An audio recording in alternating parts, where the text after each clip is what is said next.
하나님 말씀 창세기 37장 12절에서 28절까지 보겠습니다. 한 절씩 교독하겠습니다.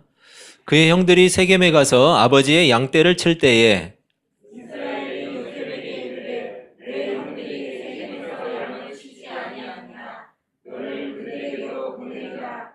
요셉이 아버지에게 대답하되 내가 그리하겠나이다. 이스라엘이 그에게 이르되 가서 내 형들과 양떼가 다 잘 있는지를 보고 돌아와 내게 말하라 하고 그를 헤브론 골짜기에서 보내니 그가 세겜으로 가니라.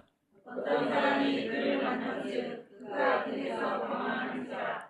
그 사람이 그에게 물어보되 내가 무엇을 찾느냐. 그가 이르되 내가 내 형들을 찾으오니 청하건대 그들이 양치는 곳을 내게 가르쳐 주소서.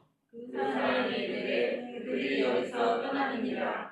내가 그들의 말을 듣니 우편으로 가자 하더라.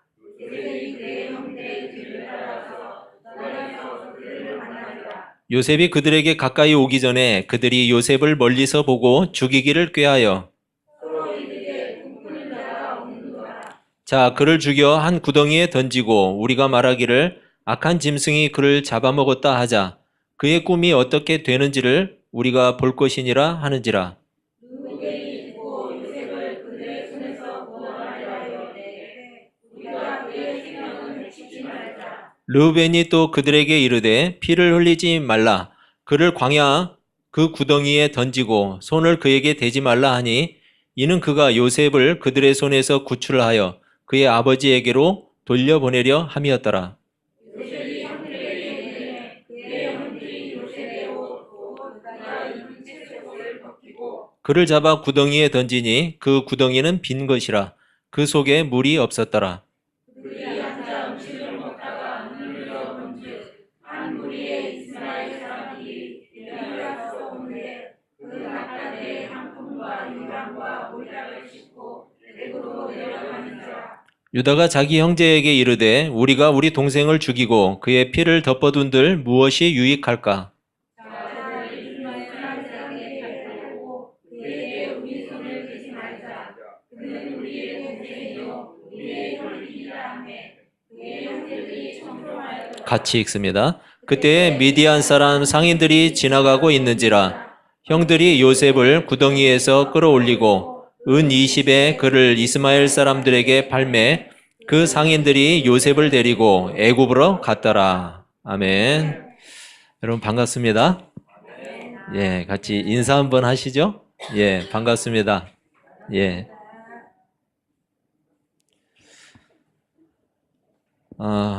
오늘 이야기를 보니까 좀 좋지 않은 내용이죠. 형제간에. 계속해서 야곱의 아들 요셉에 대한 이야기가 이어지고 있는데 족장 야곱, 이 야곱이라는 사람은 다른 아들들에 비해서 특별하게 요셉을 사랑했어요. 그 이유는 우리가 지난주에 살펴봤는데 그래서 야곱의 모든 식구들과 종들, 여러분 다른 식구들이 있고 종들이 있었겠죠? 이 사람들도 요셉에게 함부로 할 수 없었을 거예요. 왜냐하면 야곱이 특별하게 생각하는 아들이었기 때문에 함부로 대하기가 어려웠겠죠. 이런 야곱 가정의 분위기는 요셉의 형들에게는 불만일 수밖에 없었어요. 얼마나 불만이 많았겠어요. 요셉만 사랑하고 더 챙겨주고 그것도 아주 채색 옷을 곱게 입혀서. 그리고 이러한 야곱의 편에는 반면에 요셉을 분위기 파악도 제대로 못하는 아들로 만들어 버렸어요. 여러분 꿈 이야기를 했잖아요. 자기가 꾼 꿈 이야기를 형들에게 함으로써 미움을 받았죠. 만약에 분위기 파악을 좀 제대로 할 줄 아는 사람이었다면 그 꿈 이야기를 형들에게 하지는 않았겠죠. 이걸 통해 볼 때 요셉이 전혀 어려움이 없이 잘하고 있었다라는 것을 우리가 추측해 볼 수가 있어요. 오늘 본문은 요셉의 형들이 요셉을 노예로 팔게 되는 사건인데 그런데 야곱과 요셉은 이미 이 사건의 원인을 제공하고 있었어요. 물론 그렇다고 해서 이 형들이 요셉을 팔아넘긴 것이 잘된 일은 아니죠. 나쁜 일이었죠. 악한 일이고 도저히 있을 수 없는 일이죠. 하지만 야곱과 요셉이 그러한 일의 원인을 계속 제공하고 있었다라는 분위기를 우리가 성경을 통해서 느낄 수가 있어요. 여러분, 아직은 요셉이 다소 어리다고 볼 수도 있어요. 당시에는 17세, 요셉이 17세였어요. 하지만 그럼에도 불구하고 형들에게는 양을 지금 치게 했죠.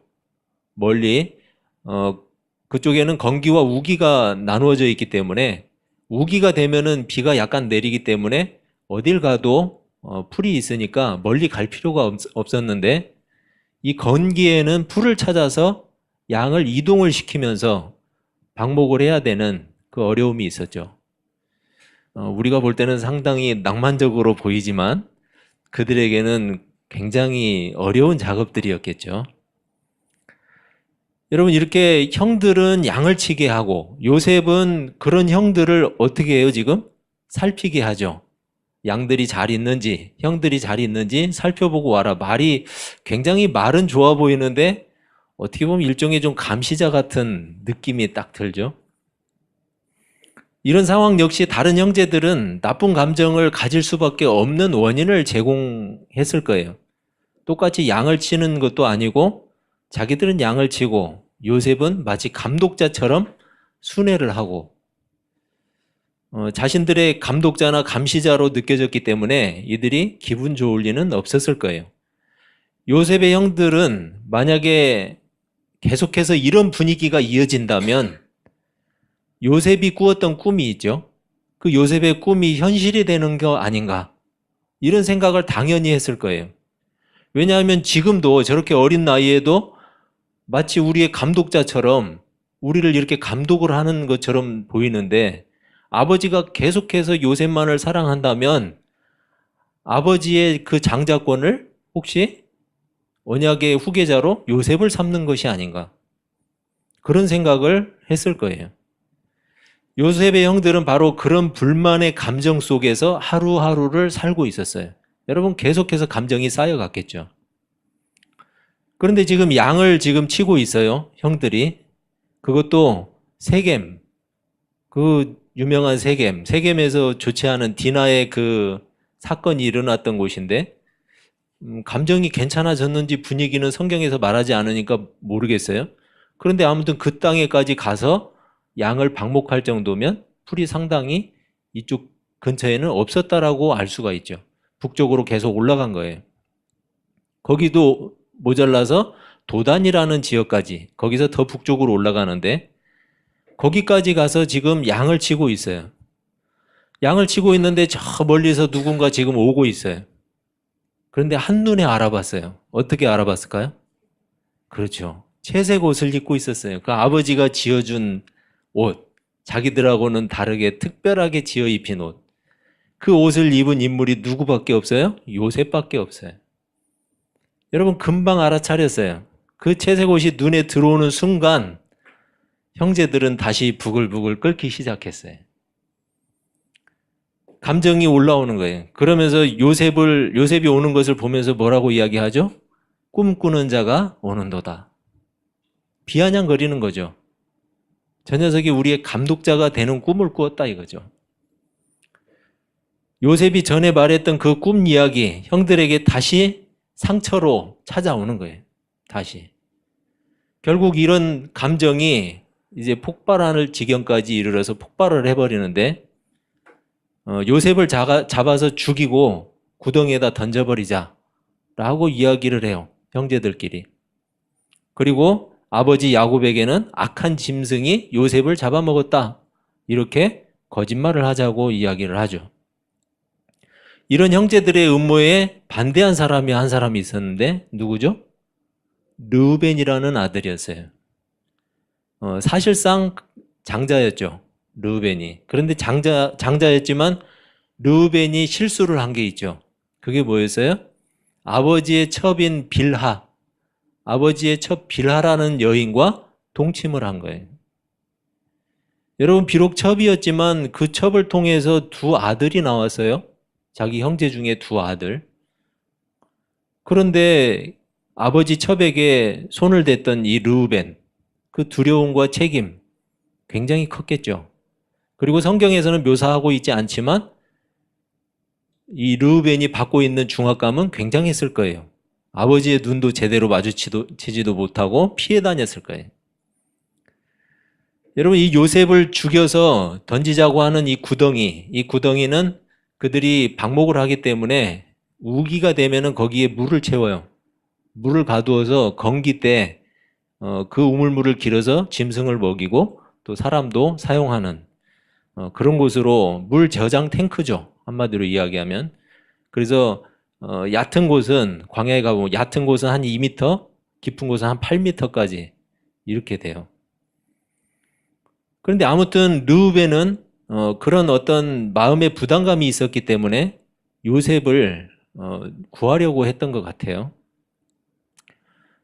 그런데 이 구하려고 했던 사람이 하는 말이 있어요. 그를 광야 구덩이에 던지고 손을 그에게 대지 말라.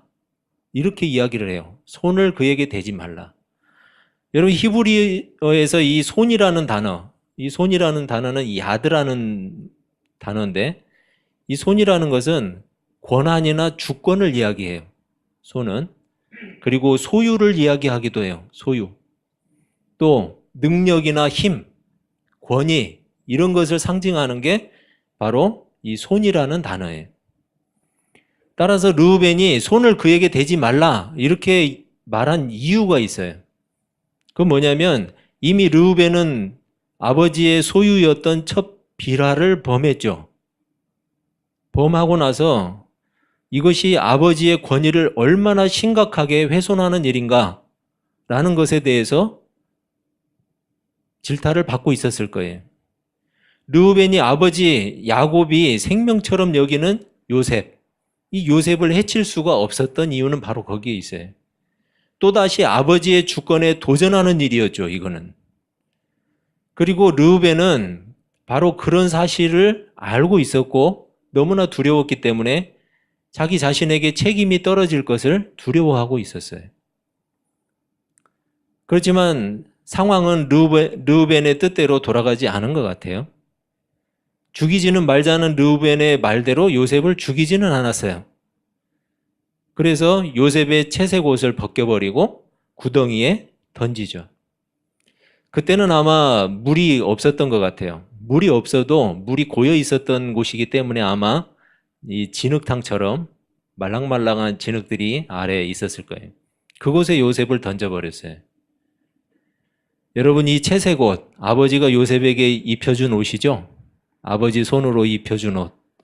이게 의미가 있는 거예요. 아버지의 손으로 입혀준 옷은 아까 손이 권위를 상징한다고 했죠? 바로 그 권위를 입혀준 거예요. 그런데 이 형제들은 그 형제들의 손으로 그 권위를 벗겨버려요. 바로 그 옷을 형제들이 벗겨버리고, 여러분, 야곱이 비록 공정하지는 못했어요. 공정하지는 못했지만 어찌되었든 아버지로서의 권위가 있잖아요.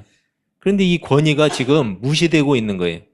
누구에 의해서? 야곱의 아들들에 의해서, 요셉의 형들에 의해서 아버지의 권위가 무너지고 있는 거예요. 그리고 또한 모든 생명의 주권자가 되시는 하나님의 권위가 무시되고 있는 거예요. 왜냐하면 아버지 야곱은 하나님께서 세우신 거예요. 그 족장의 자리는 언약의 후계자로 세우신 분은 바로 하나님이세요.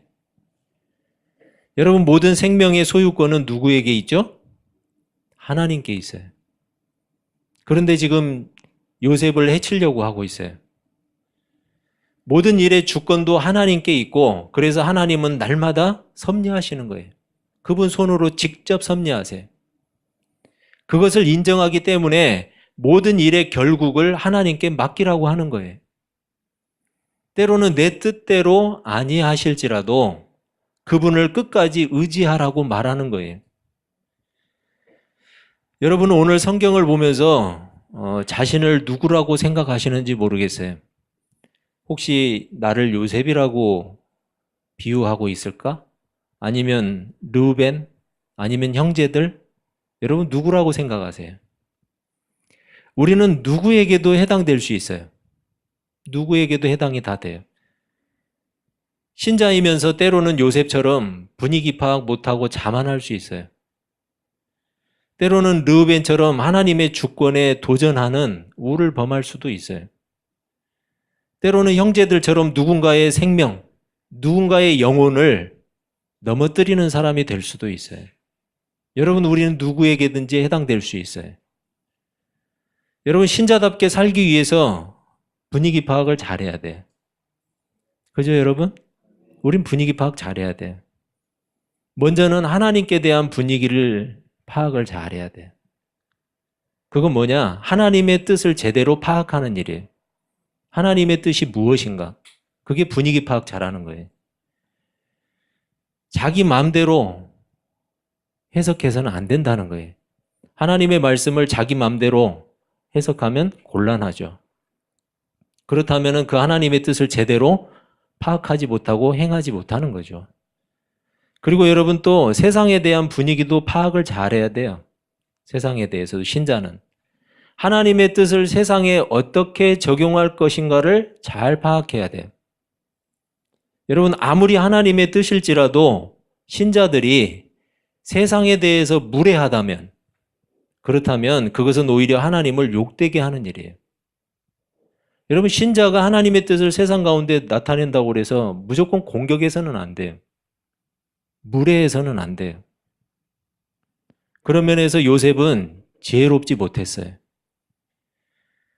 하나님의 뜻을 바르게 이해하는 그런 지혜가 우리 모두에게 있기를 바랍니다. 그리고 그 하나님의 뜻을 바르게 적용하는 지혜도 가지시기를 바랍니다.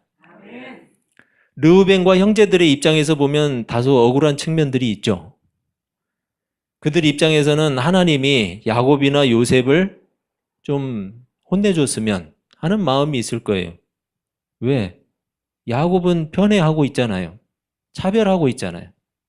그리고 요셉이라는 사람은 비록 어리지만 굉장히 무례하잖아요. 형들에게 대해서. 하지만 그럼에도 불구하고 그들의 행위는 아버지의 권위를 심각하게 훼손하는 일이었어요. 그리고 그런 행위는 모든 권위와 생명의 주권자이신 하나님께 대한 도전이었어요. 여러분, 생명을 앗아가는 것은 그건 하나님의 권위에 대한 도전이에요. 르우벤은 아버지 야곱에게 이미 신뢰받지 못하는 아들이 되어버렸어요. 그리고 동생들에게도 제대로 리더십을 발휘하지 못하고 있어요. 르우벤이 범했던 야곱의 첫 비라, 이 비라가 낳았던 두 아들이 바로 누구예요? 단과 납달리라는 아들인데 그 형제 중에 있었어요. 여러분, 이들이 바라볼 때 르우벤을 인정했겠어요? 르우벤의 리더십을 인정하지 않았을 거예요. 형이라고 이야기해봤자 귀에 듣지도 않았을 거예요. 어찌되었든 르우벤이 손을 그에게 대지 말라고 했기 때문에 일단은 요셉이 목숨을 건질 수는 있었어요. 아마도 르우벤은 아버지의 권위를 무시한 일이 얼마나 무서운 결과로 자기에게 돌아왔는지를 실감하고 있었기 때문일 거예요. 그런데 르우벤이 어디를 갔는지 모르겠어요. 어디를 갔는지 모르겠지만 르우벤이 자리를 비웠어요. 그 사이에 일이 벌어지죠. 아마 따로 양을 치러 갔을 수도 있고, 왜 자리를 비웠는지 성경에서는 안 나오지만 르우벤이 없을 때 형제들은 요셉을 누구에게 팔아버리냐면 이스마엘 사람들이라고 표현되어 있는 이 미디안 사람들에게 노예로 팔아버려요.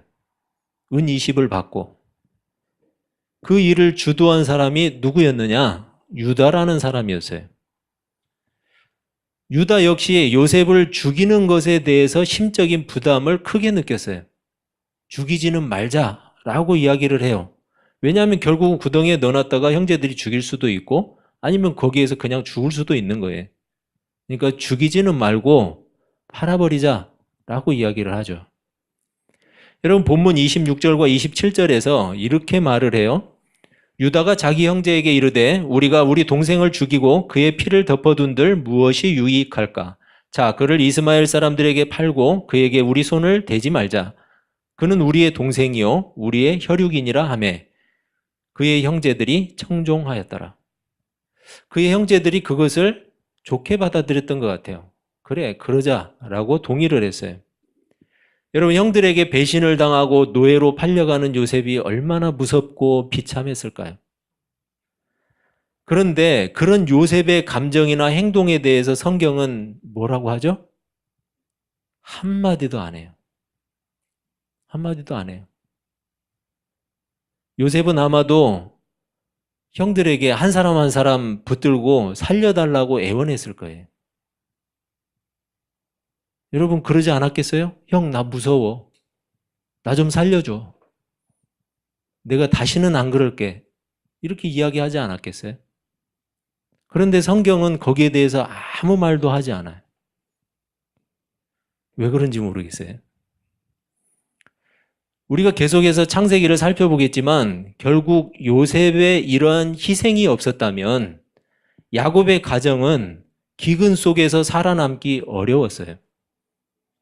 그리고 지금 광야를 통과하면서 가나안으로 향하고 있는 이스라엘 백성들, 이 이스라엘 백성들의 존재가 불투명해지죠. 아마 그 자리에 없을지도 몰라요. 가나안을 들어가지 못할 수도 있어요. 뭐가 없으면요? 요셉의 이런 희생이 없었다면. 요셉의 이러한 희생이 있었기 때문에 이스라엘 백성들은 거대한 민족으로 성장할 수 있었어요. 그건 우리가 앞으로 살펴볼 장면이고, 저는 이 장면에서 제자에게 배신을 당하고 묵묵히 잡혀가신 예수님을 생각했어요. 예수님의 그 희생이 없었다면 우리의 구원은 있을 수가 없는 것이겠죠. 모두가 생명의 주권자가 되시는 하나님의 섭리하심에 따라서 이루어진 일들이에요. 요셉이 형들의 배신을 당하고 애굽으로 팔려간 일. 그리고 여러분, 예수님이 제자에게 배신을 당하고 그리고 사람들에게 잡혀가서 십자가의 희생을 치르는 일. 모두가 하나님의 섭리 가운데 이루어진 일이에요. 요셉의 생명에 손대려고 했던 형제들의 목적, 그건 뭐냐면 요셉의 꿈이 실현되는 것을 막는 것이었어요. 요셉이 지금 꿈을 꿨는데 자기들의 주관자가 되는, 감독자가 되는 꿈이었어요. 그런데 그 꿈을 막아버리는 것이 형제들의 목적이었어요. 그런데 결과적으로 이들이 하려고 했던 일은 하나님이 요셉에게 계시하신 일, 이것이 이루어지는 것을 막는 일이에요. 그럼 결국은 누구를 거스르는 일이냐? 하나님을 거스르는 일이에요. 여러분, 이들은 엄청난 일을 벌이고 있는 거예요. 우리가 이 대목에서 한 가지 재미있는 사실을 발견하게 되죠. 그건 뭐냐면 요셉의 형들은 요셉의 꿈이 이루어지는 것을 막기 위해서 이런 일을 저질렀어요. 그렇죠?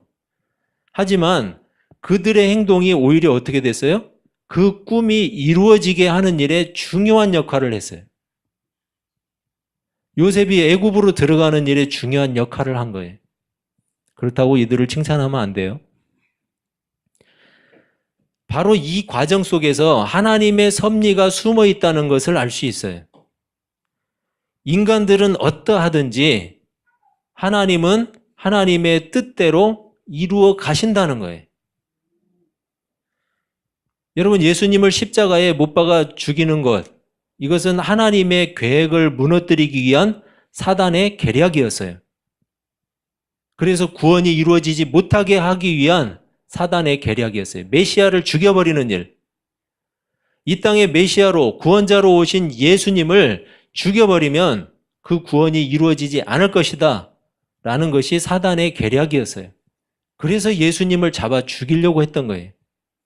그리고 실제로 예수님은 자신들의 메시아를 알아보지 못한 이 어리석은 백성들에 의해서 십자가의 죽음에 넘겨졌어요.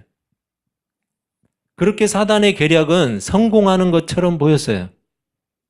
하지만 하나님의 계획을 무너뜨리려고 했던 사단에 의해서 오히려 하나님의 계획은 완벽하게 성취되었어요. 예수 그리스도의 대속의 죽음을 통해서 택하신 백성들의 죄는 용서받았어요. 그리고 예수님의 부활로 택하신 모든 백성에게 잃어버렸던 그 생명을 주시는 것, 이게 바로 하나님의 계획이었어요. 마치 요셉의 꿈을 막으려고 했던 형들에 의해서 오히려 그 꿈이 이루어진 것과 똑같은 거죠. 그에게 우리 손을 대지 말자라고 말한 르우벤, 유다 두 사람 다 그렇게 얘기를 했어요. 그에게 우리 손을 대지 말자.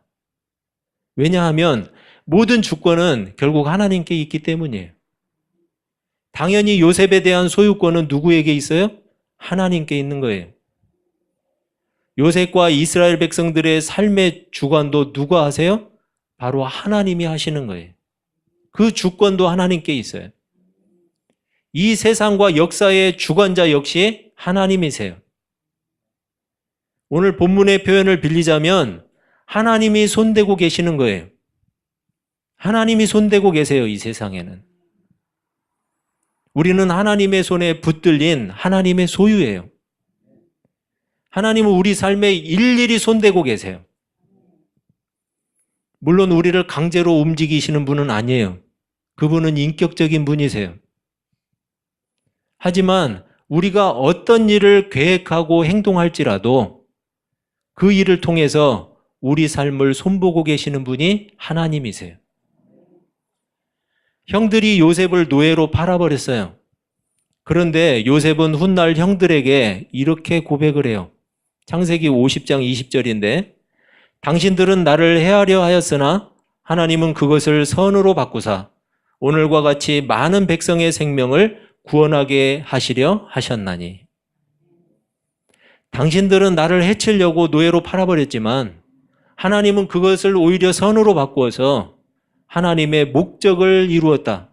그래서 우리 백성들의 많은 사람들의 백성들의 생명을 구하셨다. 형들의 손이 나를 팔아버렸고 그로 인해 내가 엄청난 고난의 시간을 겪었지만 하지만 사실은 하나님이 나에게 손대고 계셨습니다. 라는 고백이에요. 모든 일의 주관자가 되시는 하나님의 손이 나를 붙들고 계셨고 인도하고 계셨다는 고백이에요. 여러분, 우리 슬픔을 진정한 즐거움으로 바꾸실 수 있는 분이 계시는데 그분이 하나님이세요. 악한 음모를 오히려 축복으로 변화시키는 분이 우리 하나님이세요. 우리가 이 사실을 고백한다면 그리고 인정한다면 우리는 낙심해서는 안 돼요. 우리에게 절망과 시련의 시간이 찾아와도 하나님과의 관계만 확실하다면 그렇다면 우리는 안심해도 돼요. 왜냐하면 그분은 우리의 눈물을 웃음으로 바꾸실 수 있는 분이기 때문이에요. 지금도 하나님은 우리에게 손대고 계세요. 우리가 그분의 자녀이기 때문이에요. 여러분, 이 사실을 꼭 기억하시기를 바랍니다. 그리고 더욱더 하나님의 손길을 요청하시기를 바라요. 하나님의 손길을 요청하세요. 하나님, 나에게 손대주세요. 나를 손봐주세요. 나를 고쳐주세요. 여러분 꼭 그렇게 기도하시기를 바랍니다. 우리가 하나님의 자녀이기 때문에 그분이 지금도 우리에게 손대고 계신다라는 사실을 꼭 기억하시고 더욱더 하나님의 손길을 요청하는 그런 지혜로운 자녀들이 다 되시기를 주의 이름으로 축원합니다. 기도하겠습니다.